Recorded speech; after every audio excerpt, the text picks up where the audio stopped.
Welcome to another Growth Masters Federal podcast on growing your business in the federal sector. Your host is Shirley Collier, President and founder of Scale to Market. Scale to Market helps businesses think, plan, collaborate, and build shareholder value in the federal marketplace by developing and executing customized, data-driven business development playbooks, building efficient information systems, and creating high-performing business development teams. Have you been thinking about selling your GovCon business? Ask yourself the following questions. Could you take a month off work, confident that when you return, the business would be running along just fine? Have you had an independent accounting firm produce a set of financials recently? Is your pipeline and revenue stream made up of free and open contracts on which you are the prime? Is your 8A business based on unique products, services, and/or skill sets? If you answered yes, then this podcast is for you. If not, then this podcast is definitely for you. Shirley's guest today, investment banker and M&A expert Greg Hogan, lays out in detail the issues that all business owners should be thinking about from the very day they launch their business. And now here's your host, Shirley Collier, with her guest, Greg Hogan. Enjoy the podcast. Hello, Shirley here. A few introductory comments before I bring in my guest, Greg Hogan, a director at SC&H Capital, a Mid-Atlantic firm with an excellent reputation in merger and acquisition transactions among firms in the federal marketplace. People start businesses for a variety of reasons. They have an excellent idea for how to solve a problem, they want to be their own boss, or they like the authority and responsibility associated with building a company. But invariably, founders also think about and wrestle with how to exit. Will this be a lifestyle business that allows me to make a good living, or do I wish to create a business that others might be interested in acquiring, or some combination of both? Having started and sold 4 businesses, I understand the soul searching that happens at some time during the life cycle of the company. So this is what we're exploring today. What is the state of the M&A market? How do you create value? How do set-asides affect market value? And what can owners do now to cash out later? And of course, the government marketplace is very different than the commercial marketplace. There is no better person to discuss these matters with than Greg Hogan. Welcome, Greg. Thank you, Shirley. It's a pleasure to be here with you today and speak with you about this very important topic for business owners. Greg, we only briefly introduced you. Please tell our audience a little more about your firm and what you do. I'm a partner at SC&H Capital, a boutique investment bank that focuses on providing M&A advisory and business valuation services to privately held middle market business owners. We generally think of the middle market as companies with enterprise values up to $250 million. We've advised on over 200 M&A transactions since the firm was founded in 2004, including many in the government contracting industry. Our clients are typically family and founder-owned companies, many of whom are going through their first M&A transaction and who are seeking assistance in maximizing the value of their business upon exit. Excellent. Greg, let's first discuss the current state of the M&A market for government contractor companies. The market changes, as you know. How do things look right now, especially for small businesses? Generally speaking, the M&A market here in 2019 continues to be very strong, especially for companies in the lower middle market. Valuations remain at or near recent high levels, albeit on a slightly lower volume of deals in comparison to some recent years. The strength of the M&A market is really being supported by both strategic and financial buyers in the government contracting sector, both of whom are seeking to put capital to work. Credit conditions remain very favorable, and low interest rates continue to drive buyers to seek accretive acquisition targets rather than having cash sit on their balance sheets.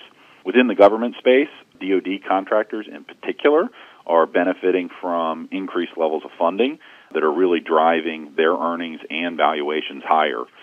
Having said that, despite the M&A frenzy here over the past several years, buyers in the government space are certainly more disciplined today in terms of the acquisition profiles that they're seeking than they were pre-sequestration.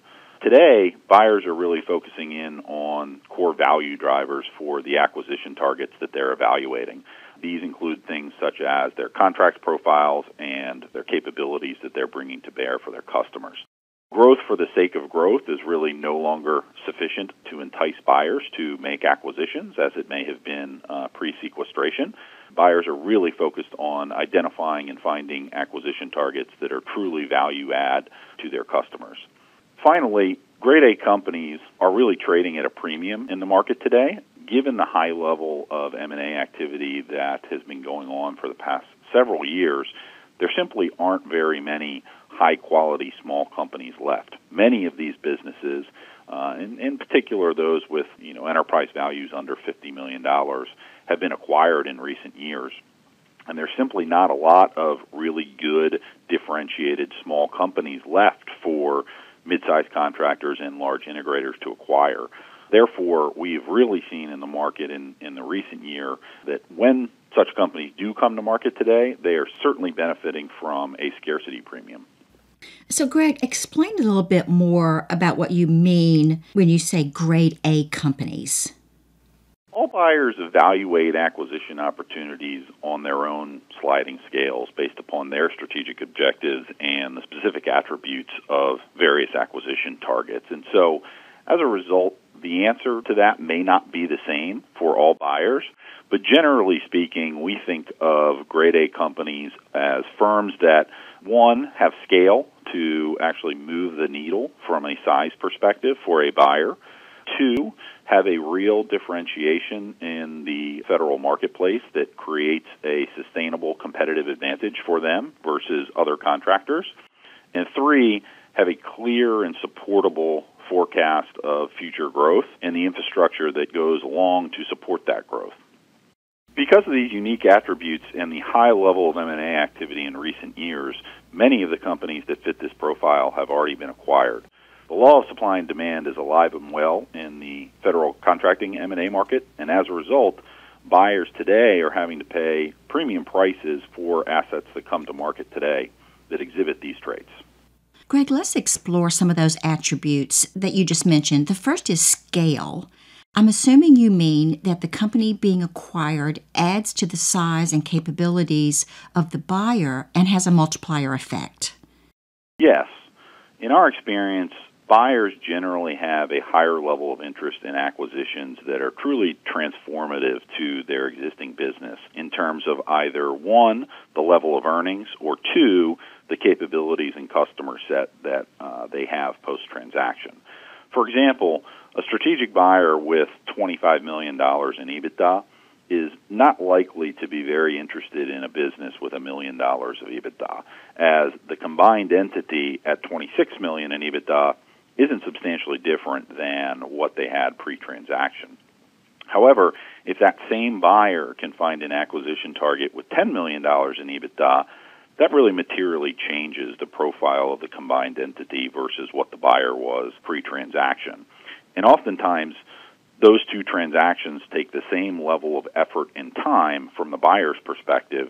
And so if they're going to make that investment, they really do want to seek out larger transformative candidates for acquisition. The exceptions to that rule are generally the acquisitions that offer a buyer a different set of customers or capabilities where they believe that there are revenue synergies to be realized post-transaction. So back to our example from before, that same $25 million EBITDA buyer may be interested in that $1 million EBITDA business if it gets them access to a new customer set where they believe that they can cross-sell their existing capabilities and realize additional value from the acquisition beyond just acquiring the existing earnings of the target business. Yes, and that makes a lot of sense. And we're going to be talking about that a little bit later on as well. The second attribute you mentioned was sustainable competitive advantage. Can you give us an example of that? There are really three that immediately come to mind in the government contracting space. First, long-term full and open contracts with material remaining periods of performance are certainly a competitive advantage, especially if the potential buyers were bidders on those contracts and were not successful in winning that contract. For a 5-year vehicle, that can mean that a buyer is effectively blocked out from providing that service to the customer for 5 years. Yeah. that creates a significant incentive to make an acquisition. Secondly, the uniqueness of the collective technical skill sets and qualifications of the employees at a contractor, especially for services businesses, are really highly valuable in the market. The best example of this can be seen in the work done in the intelligence community. So highly skilled engineers with clearances are really hard people to find and to hire and to retain. And so companies that have an employee base with those skills and unique characteristics have a substantial competitive advantage as a result of the barriers to entry to winning work in the intelligence community. Finally, proprietary and tangible assets such as software, hardware, know-how, things that companies develop that competitors do not have, provide value and really differentiate their offerings in the eyes of the customer, can create a very long-term advantage that a buyer can benefit from post-transaction. For example, if you've developed a proprietary software product that allows you to deliver a more cost-effective solution to the customer, and your customer realizes this, you've created a barrier to entry for any other contractor to come in and compete with you for that work. That makes a lot of sense, Greg. And the third attribute that you mentioned was a forecast in future growth and the infrastructure to support that growth. My experience is that many smaller businesses are not that sophisticated in forecasting, and especially in government contracting, have minimal infrastructure so they can keep their costs down. It seems that companies that do want to be acquired should invest in these processes and systems to be most attractive to buyers. Those that want to realize a premium valuation certainly should do so. Buyers are constantly evaluating the risk associated with the future earnings stream that they are acquiring. The more that sellers can do to alleviate the perception of risk associated with their future earnings forecast, the better off they are going to be in any M&A process. Therefore, contract wins, backlog, detailed pipeline reports, performance against prior forecasts, all can help mitigate the perception of risk of achieving any future projected growth. A developed infrastructure in terms of people, your management team, key project managers, etc., and processes, business development, capture and close, financial reporting, KPIs, all can help support the story around how the company is going to actually be able to achieve that forecasted growth in the future. Greg, are you seeing companies that are being acquired cluster in certain industries or disciplines like cyber or artificial intelligence?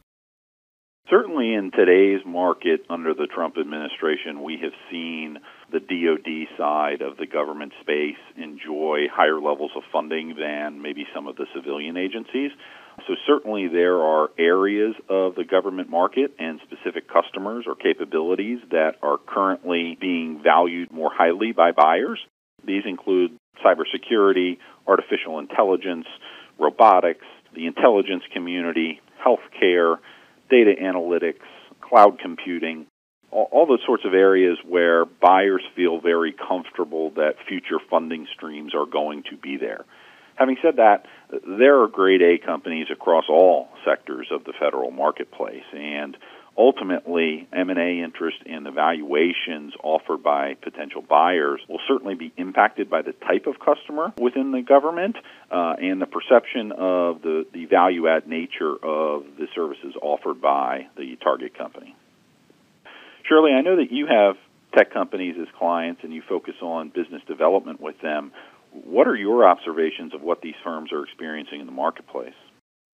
I'm seeing a lot of interest from larger companies to find and team with small businesses that have past performance, proven past performance in artificial intelligence, machine learning, robotics, and some areas of cybersecurity. These technology areas that are still emerging complement the skills and experience that large companies have, especially those who specialize in IT. So, Greg, that begs the question, what are the key value drivers that buyers are seeking in acquisition targets? We've seen the highest valuations for companies that truly have a differentiated service or product that they are consistently delivering to their customers in a high-quality fashion. There are a lot of contractors in the market that offer high-quality service or products to their government customers. But if you can offer a high-quality service or product that no one else can, your customer relationship is far stickier than if your competition across the street can provide the same commodity-like service to the customer. This differentiation also affords the opportunity for better pricing power for companies, which really leads to my second point in terms of value drivers. Companies that have a demonstrated track record of revenue and earnings growth and exhibit higher than market EBITDA or earnings margins are going to achieve higher valuations. Consistent growth rates above market growth rates indicate that a company is gaining market share and really doing something that the customer wants more of. And higher than average earnings margins indicate that, similarly, they're offering a higher value-add service or product than their competitors and therefore are able to demand higher pricing from the customer as a result. These characteristics often lead to my third value driver, and that is full and open contract vehicles.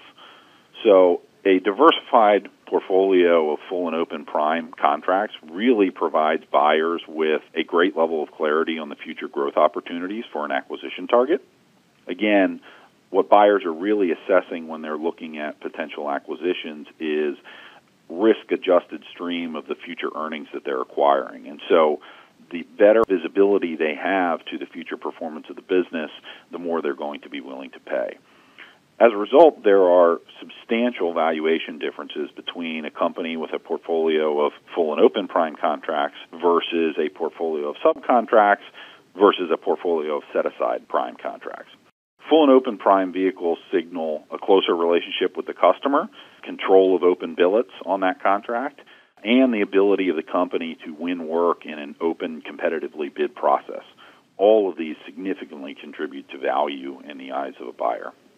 Finally, as I mentioned earlier, buyers are consistently assessing the risk of the future earnings stream that they're acquiring. If a company only has a year or two left on the periods of performance for their most material contracts, that's going to be substantially less valuable for a company than a company that just won a 5-year contract. Visibility into that future revenue and earnings stream is key. And those all make a lot of sense, Greg. Can you give us an example of a recent transaction that had some of these value drivers? Yes. We recently closed a transaction for a government services provider in the intelligence community. Our client was providing very high-level technical product development services to various intelligence agencies with a fully cleared senior-level workforce. There really were few other companies out in the market that was able to provide the government customer with this level of technical expertise and a cleared workforce. That differentiation allowed them to command premium prices from the customer for their people. It also allowed them, as a relatively small business, to compete and win several full and open contracts versus much larger companies. They were able to create a track record of strong revenue and earnings growth on those full and open contracts due to the customer's increasing demand for their services. And ultimately, all of these factors contributed to their ability to really command a very premium valuation in the market with buyers. Well, good for them. I always love hearing about small businesses that grow up and prosper. So thank you for that. So, Greg, I want to talk about a few other value drivers that I've experienced in my career. In your opinion, what is the role of patents or other intellectual property in determining market value? Certainly, patents and other forms of intellectual property can be significant assets in creating and sustaining this idea of differentiation that we've been touching on throughout our discussion here. Companies that can offer a unique value-add solution based on protected intellectual property should be able to win more work, command higher billing rates, and earn better margins than their undifferentiated competitors that may not enjoy the benefits of that same IP. Protecting that intellectual property is really important to ultimately receiving value from it in a transaction. again, buyers want to be sure that in the acquisition targets that they're acquiring, that they have good visibility to the future earnings stream of the business. Protected IP that is creating a sustainable competitive advantage will certainly contribute to that. If it isn't protected, buyers will see a higher level of risk that someone else may be able to come in and develop that same technology and compete with them post-transaction. So protection of IP is also very important. And Greg, you touched on this earlier, but software, although not patentable, can be copyrighted and have significant market value, right? Absolutely. Internally developed software can be a significant value driver for a couple of reasons. Certainly, we've seen clients that have developed software that allows them internally to drive efficiencies in their own organization and in delivering services to the customer, and that can be a cost savings item. We've also seen customers that have developed software that is to be delivered to the customer that really does create a differentiated solution-based package for the customer that allows them to deepen that customer relationship beyond just providing the traditional service. Either of those can create substantial economic value for sellers. We need to take a break. My guest today is Greg Hogan, a director at SC&H Capital. Greg specializes in M&A transactions among firms in the federal marketplace. When we come back, we'll talk about the value of strong past performance in specific agencies. Don't go away. We'll be right back.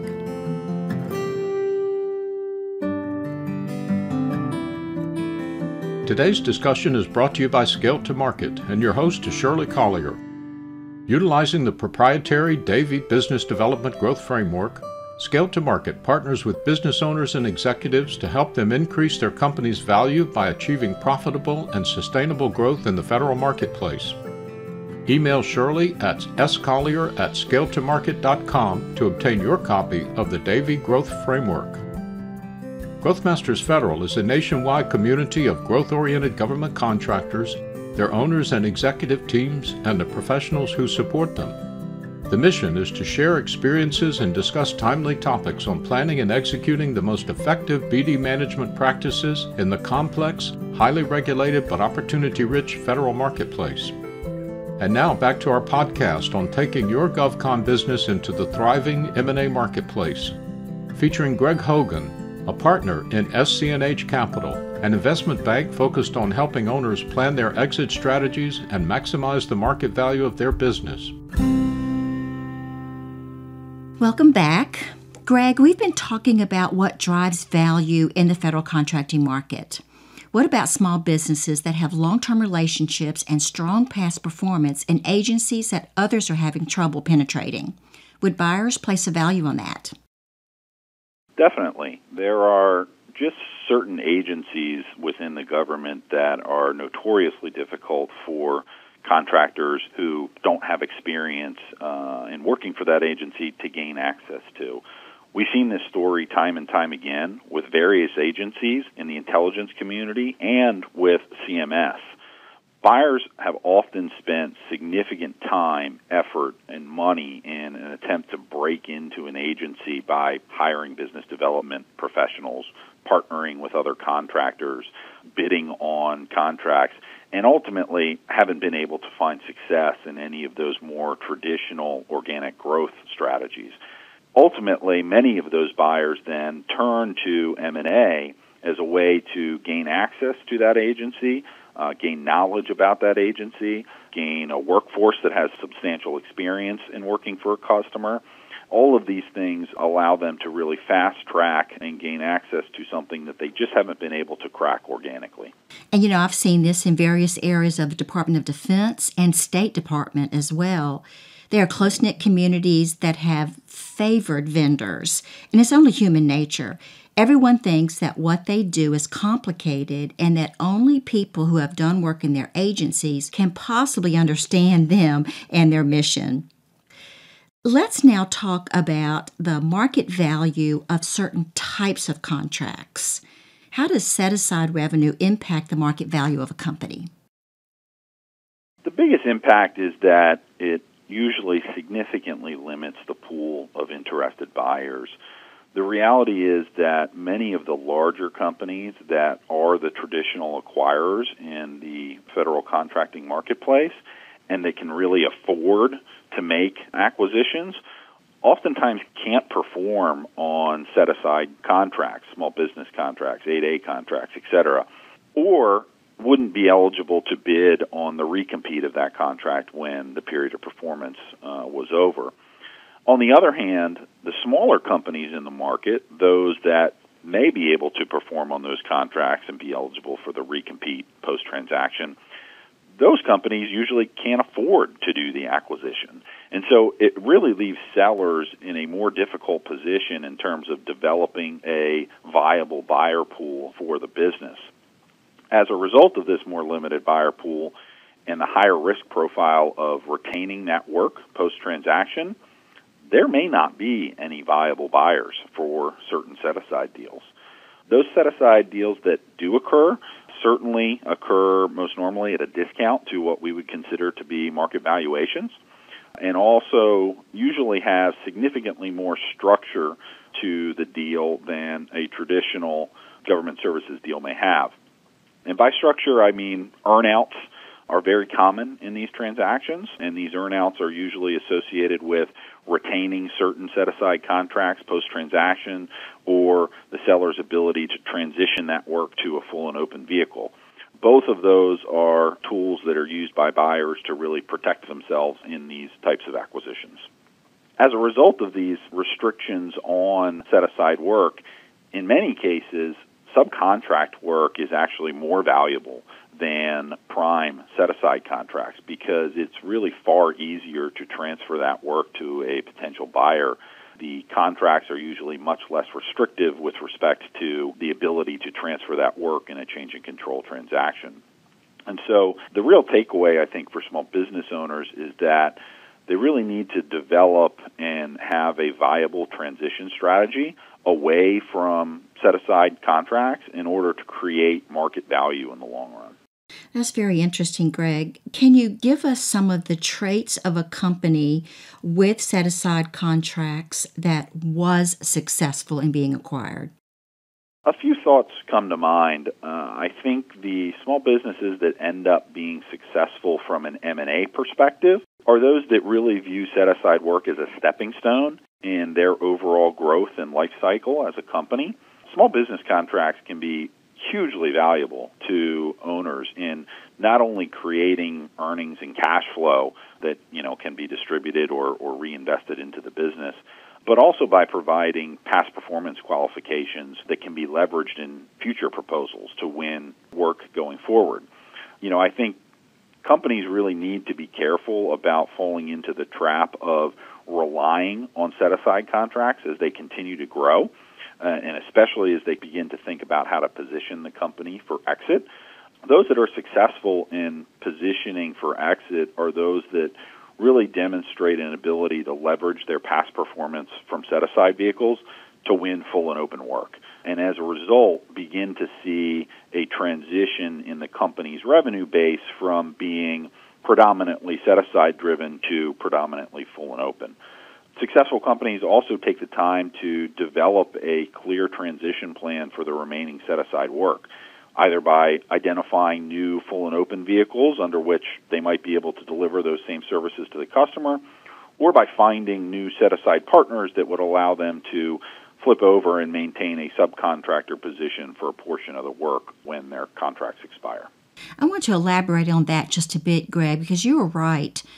Companies can compete for full and open contracts as a small business, or as they are preparing to exit the small business program, to find other smaller companies that can compete for their set-aside contracts, and they can then become a subcontractor on the work they have been doing. So it flips. The prime becomes the sub becomes the prime.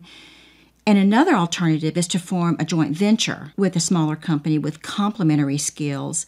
And under the Mentor Protege program, they can perform up to 60% of that work. But in any case, Greg, I would imagine that the value to the buyer is what's in it for me.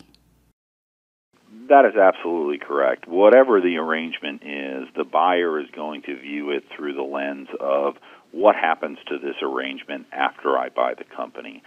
From an M&A standpoint, we've seen in the market that flipping to a subcontractor position is usually a little bit cleaner, as it doesn't involve the creation of a legal entity. Although in either case, the legal and contractual details of the arrangement, whether it be a prime sub arrangement or whether it be a joint venture arrangement, will drive what value is there or not there for a buyer post-transaction. So what should shareholders do to prepare their companies for sale? Due diligence from an M&A perspective is a painful process, even for the most organized of companies. And so we often tell our clients in advance of going to market that this process will be like having a second job for a period of time. And so our advice is to do as much of the preparation prior to going to market in order to get the house in order and be able to get through that process as quickly as possible. Going through an M&A transaction is stressful for business owners, many of whom have founded and owned and run their companies for a long period of time.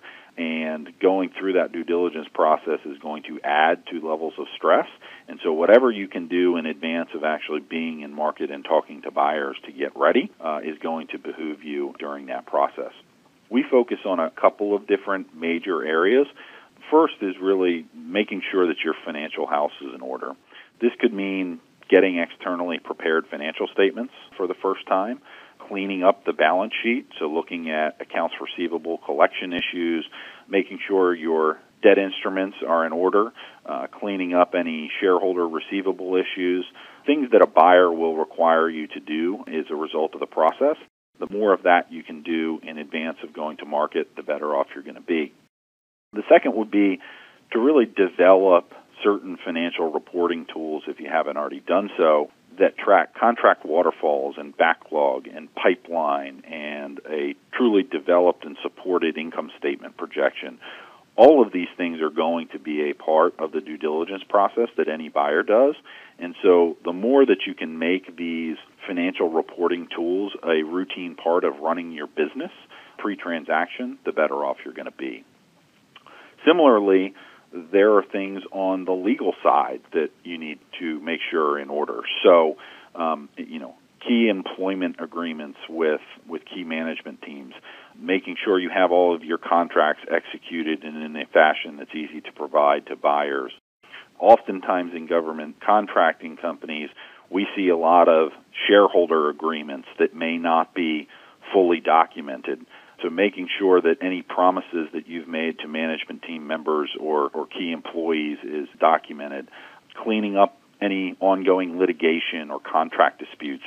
All of these things will be looked at by a buyer, and many of them will need to be addressed in connection with the transaction. So the more of that you can do before you're in the market, the better off you will be.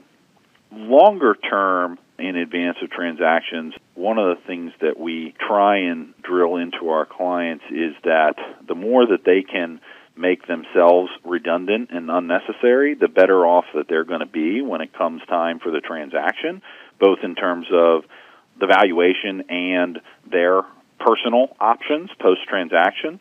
So really developing and supplementing your existing management team and trying to make yourself as the owner unnecessary to the operation will pay off in spades in a transaction process. And lastly, timing is important, and really timing related to contract vehicles. So if you have certain key contract wins that are really transformative or material to your business, those key contract wins are going to be most valuable to the moment after you win them or the contract begins, when you have the longest period of performance remaining. And so giving some thought in advance to what your contract recompete cycle looks like and really planning out from a timeline perspective when might be the most advantageous time to go to market is a good exercise to start thinking about. I would agree, Greg. That's really good advice. And I advise companies to start thinking about and planning for exit at least 3 years before their self-imposed deadline. And I touch on many of those topics. Why would someone want to buy your company? What can you do now to increase your future market value? And I emphasize a business development discipline that focuses on profitable long-term contracts in hard-to-reach agencies, making yourself indispensable to your client, and having a robust pipeline that has significant P-wins, meaning a 40% probability or higher of winning those contracts. I also help founders bottle up what they know and feed it to others, and to empower an executive team, which supports your advice of making yourself unnecessary. That helps the buyer, but it also helps the seller. When I sold my last business, I agreed to a 3-month transition period, which was ample. I was ready to move on, and the buyer wanted to start doing things their own way, of course. Greg, as we wrap up our discussion, what final advice would you give our listening audience? Quite simply, the earlier you start planning for an exit, the better off you will be. We often tell owners that ideally they should start planning for the exit the day they start the business. That's good advice as well. Greg, thank you so much for your insights and wisdom on this important topic. Business owners put in 60-hour work weeks for many years, hoping to one day cash out, and you've given them some thoughts to ponder. Thank you, Shirley. It was my pleasure. Folks, if you want to get in touch with Greg, he can be reached at ghogan@schgroup.com, or reach out to us here at Scale to Market, and we'll make sure you're connected. This is Shirley Collier, president of Scale to Market and host of the Growth Masters Federal Podcast, signing off for now.